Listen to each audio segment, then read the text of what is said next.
ایک آدمی تھا،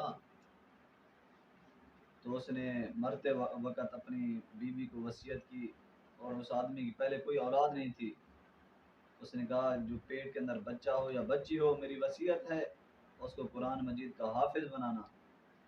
وہ آدمی انتقال کر گیا، اور اس کی بیوی نے حسب وصیت وضع حمل ہوا، تو وہ 6 سال کے بعد گئی، اپنے اس بچے کو جو پیدا ہوا تھا لے کر قاری صاحب کے پاس گئی۔ قاری صاحب، اس کا والد انتقال کر چکا ہے، یتیم بچہ ہے، وہ تو اس نے وصیت کی تھی کہ میرے اس بیٹے کو حافظ قرآن بنانا۔ میں اس کی وصیت کو پورا کرنے کے لیے آپ کے پاس اپنا بچہ لے کر آئی ہوں کہ اس کی وصیت کے اوپر عمل ہو جائے، تو اس کو حافظ قرآن بنانا ہے۔ تو اس قاری صاحب نے کہا ٹھیک ہے۔ قاری صاحب نے اپنے اس شاگرد کو جو لے کر آئی تھی والدہ اس کی، تو اس کو بٹھایا اور پڑھایا۔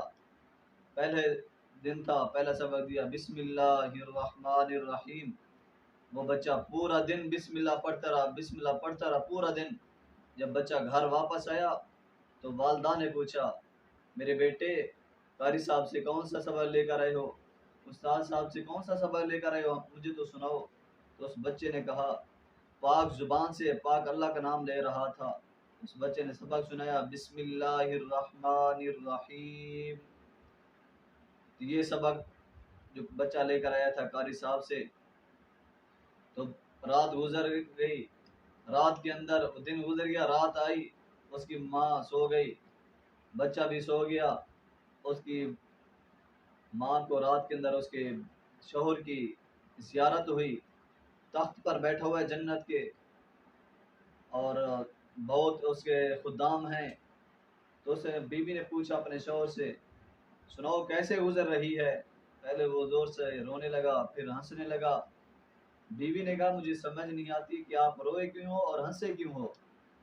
تو اس نے کہا میں رویا اس لیے ہوں کہ 6 سال ہو گئے، 6 سال مجھے انتقال کیے ہوئے، کوئی رات، کوئی دن، کوئی لحظہ، کوئی گھڑی ایسی نہیں گزری جو مجھ پر قبر کے اندر عذاب نہ ہوا ہو، تو اس لیے میں روا ہوں۔ تو بیوی نے پوچھا اچھا ہنسے کیوں ہو، کس لیے ہنس رہے تھے آپ رونے کے بعد؟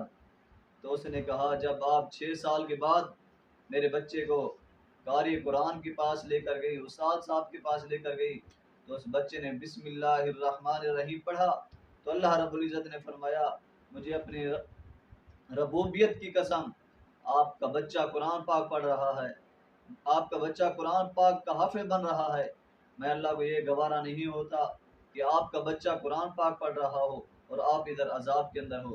اس وقت سے اللہ رب العزت نے مجھے یہ جنت کے اندر یہ مقام عطا فرمایا تھا، اس لیے میں آپ جنت کے اندر ہوں، اس لیے میں ہنسا ہوں۔ تو ہمیں سے یہی سبق ملتا ہے کہ اپنی اولادوں کو ہم حافظ قرآن بنائیں، اپنی اولادوں کو دین دار بنائیں، دین کا بھی علم دیں، دنیا کا بھی علم دیں۔ اور صرف دنیا کا علم دیں گے تو ہماری اولاد ہمارے جنازے جوتوں سمیت پڑھے گی، اور دین کا علم دیں گے، دین پلس علم دنیا ہو، تو پھر یہ دونوں نور علی نور ہو جائے گا۔ دین کا بھی علم ہو اور دنیا کے بھی علم ہو۔ جب دین کا علم آ جائے گا تو دنیا کا جو علم ہوگا وہ دین کے علم کے تابع ہو کر رہے گا، کہ وہ دیکھے گا یہ کیسا کام ہے، اس کو دین کی نظر کے اندر دیکھے گا، دین کی روشنی کے اندر دیکھے گا، یہ آیت یہ طریقہ اچھا ہے، یہ طریقہ صحیح ہے، یہ جائز ہے یا ناجائز ہے۔ یہ اس وقت پتہ چلے گا جب دین کا علم ہوگا دنیا کے علم کے ساتھ۔ اللہ تعالیٰ سے دعا ہے اللہ تعالیٰ ہمیں اپنی اولادوں کو نیک بنانے کی توفیق عطا فرمائے، دیندار بنانے کی توفیق عطا فرمائے، دینی مدارس کے اندر بھیجنے کی توفیق عطا فرمائے۔ وما علینا الا البلاغ المبین۔